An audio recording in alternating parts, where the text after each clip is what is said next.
ایک اقلیت انسانوں کی ایسی ہوتی ہے جن کے لیے میں دو لفظ استعمال کر رہا ہوں، ذہین اور حساس۔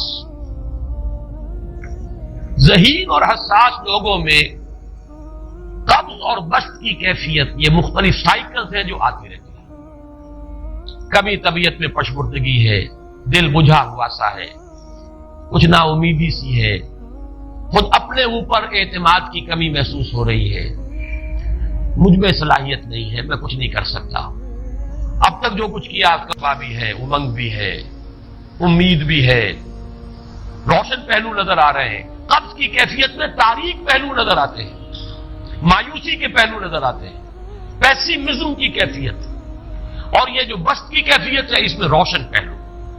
دیکھو یہ بھی تو ہے نا، آخر یہ بھی تو ہوا ہے، اور بھی ہو سکتا ہے، آخر اب تک میں نے یہ کام بھی تو کر لیا، آگے بھی مشکل آسان ہو سکتی ہے۔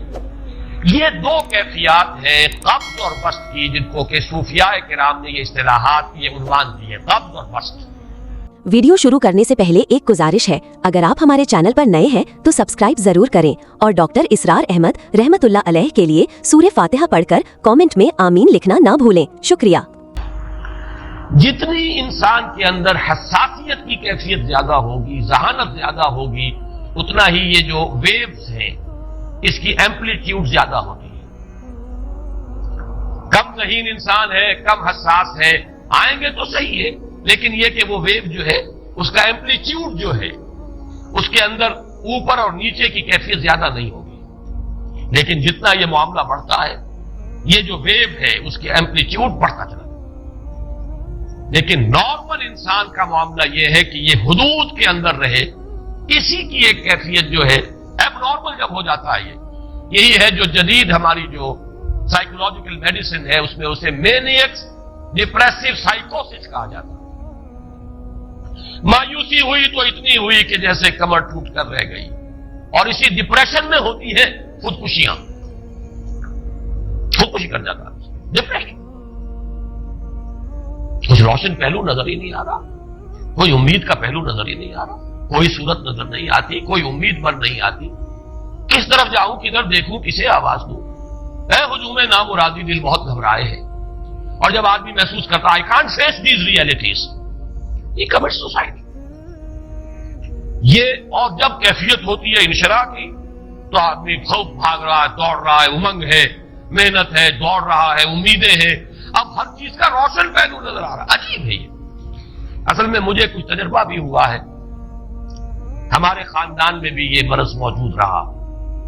میرے والد مرحوم کافی طویل عرصے اس مینیک ڈپریسو سائیکوسس کے مریض رہے۔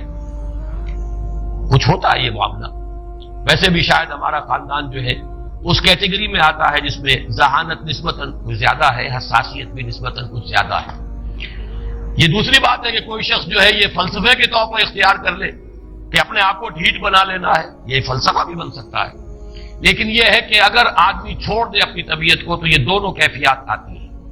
انہی کیفیات میں اگر یہ جو اپورڈ اینڈ ڈاؤنورڈ موومنٹ ہے یہ ایک حد سے نکل جائے تو یہ بیماری ہے مینیک سائیکوسس، مینیک ڈپریسو سائیکوسس۔